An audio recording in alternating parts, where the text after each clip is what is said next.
Well, good morning. My name is Pastor Brady, and I serve as the senior pastor here at First Baptist Church of Gaston. And today is Monday of Holy Week, March the 25th, and this is the first of our daily videos that you'll be seeing every morning during Holy Week.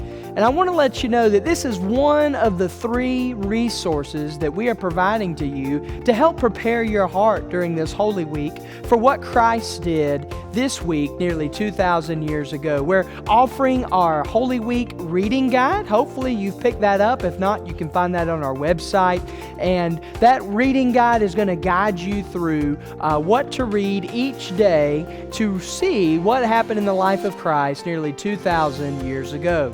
Also this year, this is something brand new that we're offering. I have written 6 daily devotionals, and here's one of them right here, that will guide you through each day during Holy Week and give you a little bit of a devotional thought. Now, this is something that the Lord has given me to write. We didn't get this from anywhere else. This is written from myself as your pastor. And in addition to those 2 resources, we have this resource, which is our daily devotional video, guiding you through what you read and guiding you through what you read in your devotional, the scriptures and the devotional. So today on Monday of Holy Week, I'm going to talk a little bit about what happened in Luke chapter 19, verses 41 through 48.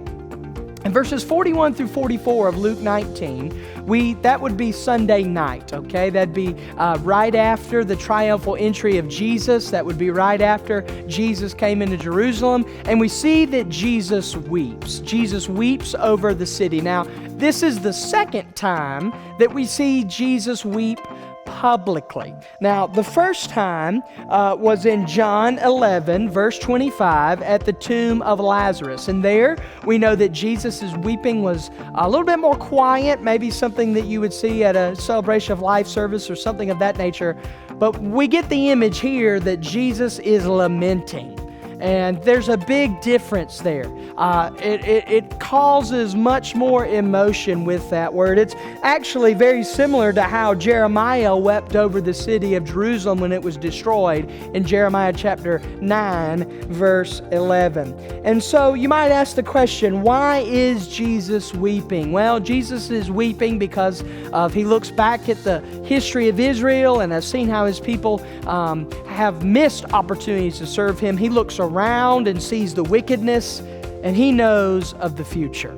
He knows what's to come on Friday of Holy Week, but he also knows what's to come in the year AD 70, when the Romans would come in and 160,000 Jews would be killed. He knows that that's coming. So I think he weeps over those things. The thing that happened on Monday of Holy Week that we know according to Scripture happens in Luke 19, verses 45 through 48. We know that Jesus cleansed the temple. You might be familiar with, and hopefully you've already read, but if you haven't, you'll read it later today. In Luke chapter 19, verse 46, saying to them, "It is written, my house shall be a house of prayer, but you have made it into a den of robbers."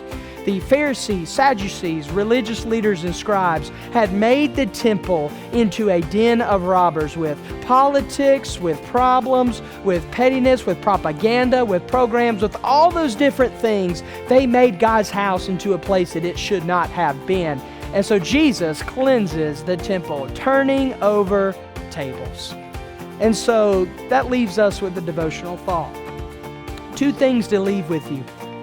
Number 1, what do you weep about?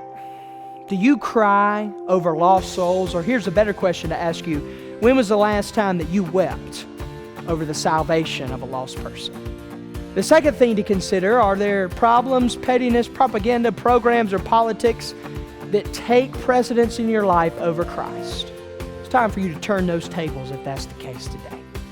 This is our devotional video for Monday of Holy Week from the First Baptist Church of Gaston. Don't forget to read the devotional reading guide we provided for you, as well as the reading guide and devotional.